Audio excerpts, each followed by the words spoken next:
Bonjour, alors aujourd'hui on va parler un peu clavier d'ordinateur, comment changer la langue de son clavier et comment utiliser différentes petites astuces avec le clavier. Donc si vous avez un ordinateur acheté en France, il est probable que vous ayez un clavier sous forme de ce qu'on appelle AZERTY, c'est-à-dire les lettres AZERTY au début en haut à gauche du clavier alphabétique. Et il se peut que l'on ait besoin d'utiliser un clavier de type anglophone avec un Q à la place du A et le A à la place du Q, le C et le W inversés aussi, ce qui nous donne les premières lettres, ça fait QWERTY, donc le clavier anglophone.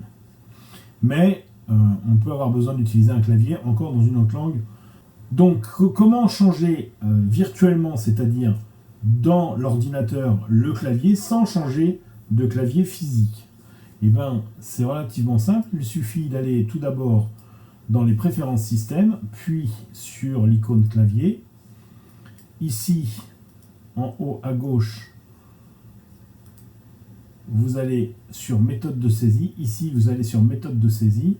Et vous pouvez ici ajouter ou supprimer des claviers dans différentes langues. Donc ici, j'ai un clavier turc de présélectionné, donc QWERTY en haut avec les lettres spéciales pour la Turquie, mais je pourrais avoir aussi mon fameux français numérique, ou alors un français type PC, et on voit dans ce cas-là que certaines touches, pas les lettres des touches, mais d'autres touches sont différentes selon qu'on est sur français PC ou français numérique. Donc pour sélectionner un type de clavier différent, je vais sur mon plus en bas à gauche, je clique dessus et je vais chercher par exemple ici un clavier anglais, le ABC, et on voit que c'est bien le QWERTY qui est ici, différent d'un français en AZERTY. Voilà, donc je peux l'ajouter. Le voilà, il est là. Mais je peux en ajouter un autre si je veux aller chercher un clavier allemand ou un clavier bulgare avec des lettres complètement différentes, ou bien même un clavier grec, voilà, encore avec un autre alphabet.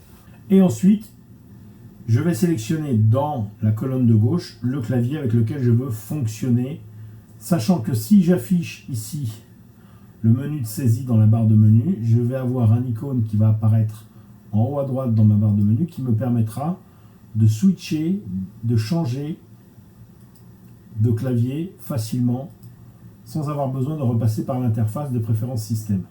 Voilà, donc on peut faire un essai. Donc là, je suis en clavier français numérique, donc ma touche de clavier A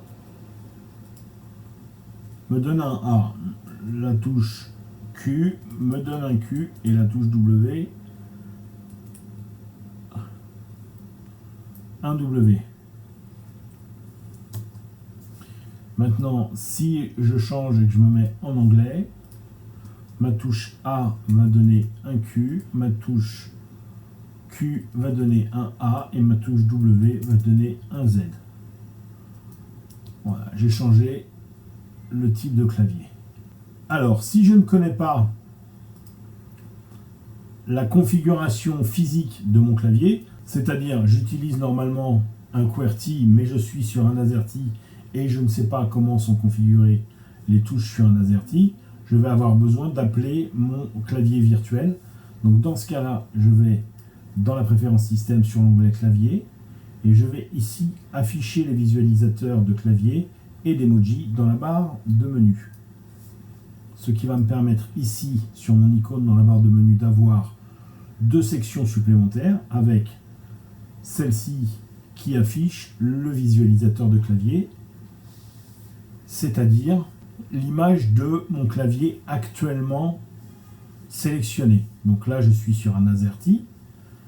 Si je switch sur un anglais, mon clavier se transforme en QWERTY. Donc je sais que cette touche-là correspond à un Q, alors que sur mon clavier, il est écrit A.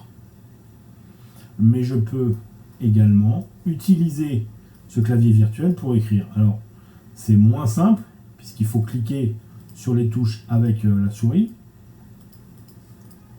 mais ça peut rendre service temporairement si on a peur de faire des erreurs en cliquant sur les touches. Autre chose, je peux aussi afficher ici les emojis et les symboles. Donc j'ai une autre fenêtre qui va venir s'ouvrir, dans laquelle je vais pouvoir aller chercher tous les emojis disponibles dans mon ordinateur et tous les symboles qui sont aussi disponibles, que je n'ai pas forcément en visibilité même avec les touches spéciales sur le clavier. Et pour les utiliser, il suffit de cliquer dessus pour qu'ils s'intègrent dans la feuille de texte sur laquelle vous travaillez. Voilà, donc la fenêtre des emojis, le visualisateur de clavier et l'icône pour aller modifier la langue de votre clavier. Voilà, c'est tout pour aujourd'hui. À bientôt pour une prochaine astuce.